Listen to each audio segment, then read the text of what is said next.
Officer नको officer नको.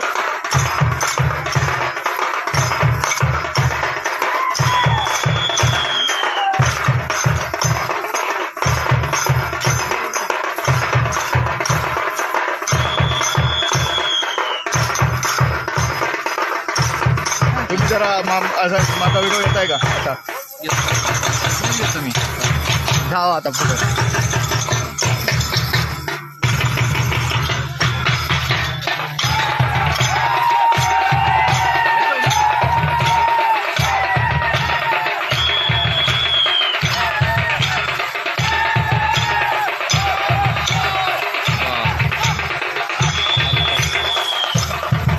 पुण्याच्या पूर्व भागातील 1938 पासून ग्राहकांना गुणवत्ता व सेवेची हमी असलेले अग्रवाल स्वीट्स म्हणजे नुसती परंपरा नाही तर चोखंदळ खवयांसाठी मेजवानी आहे. स्वर्गीय मुन्नालाल अग्रवाल यांच्या प्रदीर्घ वारसा सांभाळत अग्रवाल कुटुंबियांनी स्वीट्समध्ये ग्राहकांची गरज ओळखून अस्सल तुपातील पदार्थ आणि तत्पर सेवेचा वारसा जपत फूड क्षेत्रात नावलौकिक मिळवला आहे. हडपसर, गाडीतळ व आकाशवाणी रविदर्शन येथील अग्रवाल स्वीट्सच्या शाखेला नक्की भेट